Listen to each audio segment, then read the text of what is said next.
একটি সম্ভাব্য যুদ্ধের দ্বারপ্রান্তে ইরান ও ইসরায়েল। বিশ্লেষকদের অনেকেই বলছেন এটি মোড় নিতে পারে তৃতীয় বিশ্বযুদ্ধের দিকে।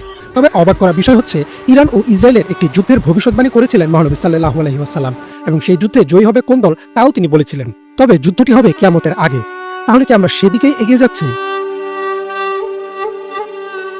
মহানবী সাল্লাল্লাহু আলাইহি ওয়াসাল্লাম বলেন, খোরাসান থেকে একটি সেনাবাহিনী কালো পতাকা বহন করে আসবে। কোনো কিছুই তাদের থামাতে পারবে না যতক্ষণ না তারা সেই পতাকা বাইতুল মুকাদ্দাসে উত্তোলন করে। হাদিসটিতে দুটি গুরুত্বপূর্ণ বিষয় রয়েছে। প্রথমটি হচ্ছে, মহানবী সাল্লাল্লাহু আলাইহি ওয়াসাল্লাম বলেন, কালো পতাকাধারী একদল সৈন্য আরবের পূর্ব দিক অর্থাৎ খোরাসান থেকে আসবে। খোরাসান হচ্ছে একটি বিশাল এলাকা। বর্তমান ইরান, আফগানিস্তান ও তুর্কমেনিস্তানের কিছু অংশ নিয়ে তৎকালীন খোরাসান গঠিত ছিল। এই পুরো অঞ্চলটি প্রাচীন পারস্য সাম্রাজ্যের অংশ ছিল। তবে বর্তমান ইরানের ভূখণ্ডে খোরাসানের অধিকাংশ অঞ্চল রয়েছে।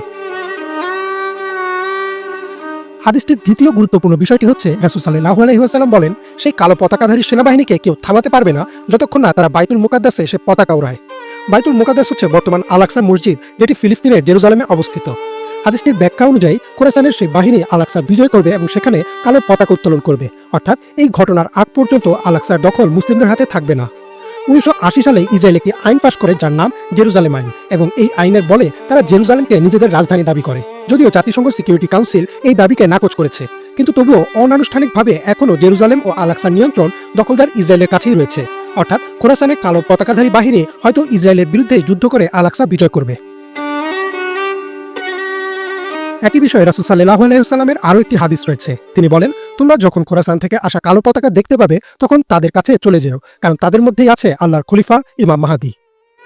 আগের হাদিসটির সাথে এই হাদিসটি সমন্বয় করে মুসলিম আলেমদের অধিকাংশই এই মতবাদ দিয়েছেন যে, যেহেতু খোরাসানের সেনাবাহিনীর সাথে ইমাম মাহদী থাকবেন, তার মানে ঘটনাটি ঘটবে কিয়ামতের প্রধান আলামতগুলো প্রকাশ পাওয়ার আগে।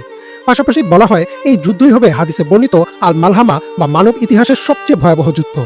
আর এই যুদ্ধের মাধ্যমেই ইমাম মাহদীর নেতৃত্বে বিশ্বে আবারও ইসলামিক খিলাফত প্রতিষ্ঠিত হবে। গত 13 জুন অপারেশন রাইজিং লায়ন নামে ইরানের বিরুদ্ধে সামরিক অভিযান শুরু করে ইসরায়েল। ক্ষেপণাস্ত্র হামলায় ইরানের উচ্চ পর্যায়ের সেনা সদস্য, পরমাণু বিজ্ঞানী, সাংবাদিক ও সাধারণ জনগণের মৃত্যুর খবর সামনে আসে। জবাবে পাল্টা আক্রমণ চালায় ইরানও। প্রায় প্রতিদিনই দুই দেশ পাল্টাপাল্টি মিসাইল হামলা অব্যাহত রেখেছে। এমন অবস্থায় হাদিসের আলোকে অনেকেই প্রশ্ন তুলেছেন, তাহলে কি শুরু হয়ে গেছে পৃথিবীর শেষ অধ্যায়? এই উত্তর আল্লাহ ভালো জানেন। ইমরান মাহমুদ, বাংলাভিশন।